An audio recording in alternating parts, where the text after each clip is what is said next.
Good morning, everyone. Today, I'm going to present my topic on network address translation or NAT and IPv4 to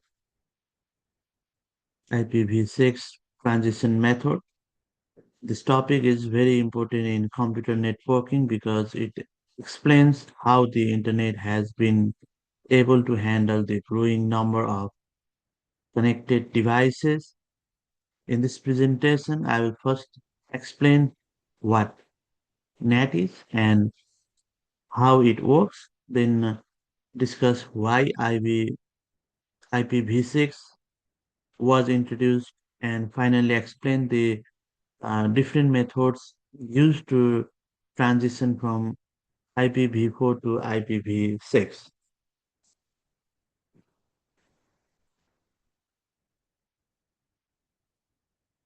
Uh, as we know, the internet has grown rapidly over the past few decades, with billions of devices now connected worldwide. Each device requires an IP address to communicate. However, IPv4, which is the older version of the Internet Protocol, has limited number of addresses. To temporarily solve this problem, network access transition or NAT was introduced. NAT allows multiple devices to share single public IP address. But since this is only a short-term solution, IPv6 was developed as long-term solution with a much larger address space. Therefore, transitioning from IPv4 to IPv6 has become necessary to support future growth and ensure smooth communication. So, what is NAT? Now, let's talk about NAT. Network access address translation is a technique used by router to convert private IP address into a public address. This allows multiple devices within a network, such as a computer, phone, and smart device, to access the internet using one public IP. A network by modifying the packet header information as data travel through the router. The process help conserve IPv4 address and also add a level of security by hiding internal network details. Because of these advantages, NAT is widely used in both home networks and large organizations.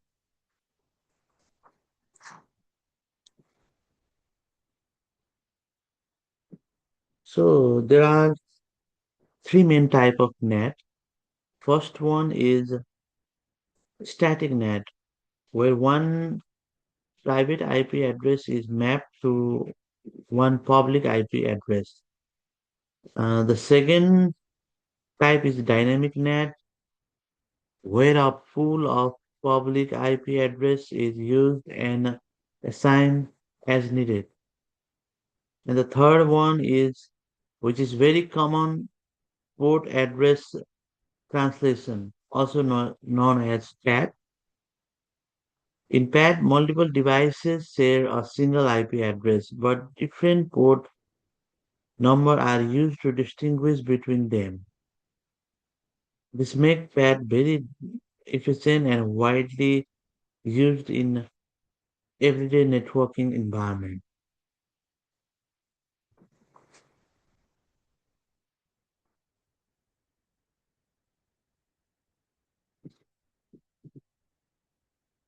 So next slide is about advantage and limitation of NAT. NAT provides several important advances. First, it helps conserve the limited IPv4 address space, which is very important given the large number of internet users today. Second, it enhances security by hiding internal IP addresses from the external network. Third, it is cost effective because organizations do not need to purchase many public IP addresses. However, NAT also has some limitation. It can break the original end-to-end communication model of the internet, which can cause problems for applications like VoIP, online gaming, and peer-to-peer services. Additionally, NAT can make network configuration and troubleshooting more complex.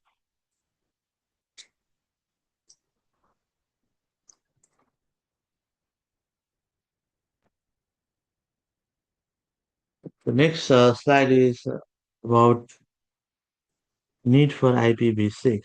Why is it needed? Due to the limitation of IPv4, IPv6 was introduced as long-term solution. IPv6 uses a 128-bit addressing, which provides a significantly large number of IP addresses compared to IPv6. This main it can support billions of devices, including modern technologies like the Internet of Things. IPv6 also improves routing efficiency and includes built-in security features such as IPsec. Um, Overall, IPv6 is designed to handle the future growth of the internet in a more efficient and scalable way.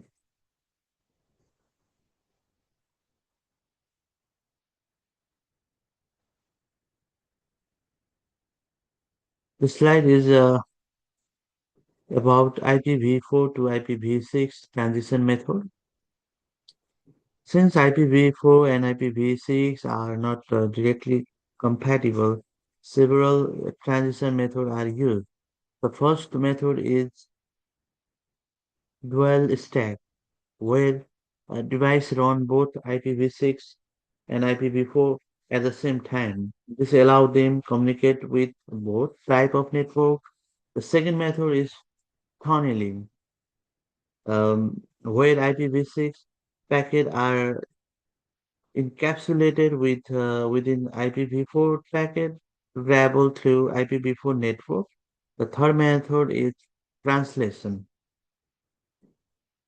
such as NAT64, which allows communication between IPv4 and IPv6 system by converting packet format. This method helps organization move to IPv6 gradually without disrupting existing services.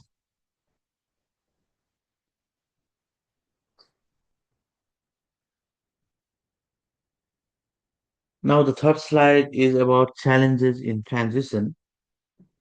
Even though IPv6 offer many benefits, the transition process is not easy. One of the main challenges is the cost of upgrading existing infrastructure such as routers and network system. There are also compatible issue with older devices and software that only support IPv4. Additionally, network professionals need proper training to manage IPv6 system effectively. Security is another concern as new technologies can introduce new vulnerabilities. Finally, managing both IPv4 and IPv6 network at the same time adds complexity to network operation.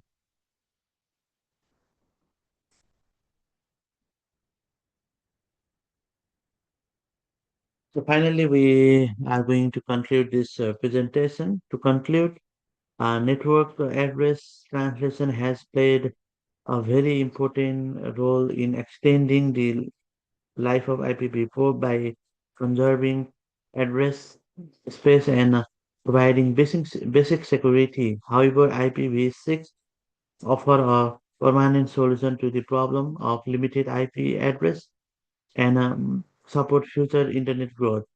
Although the transition from IPv4 to IPv6 is complex, methods like dual stack tunneling and translation make the process manageable in the future.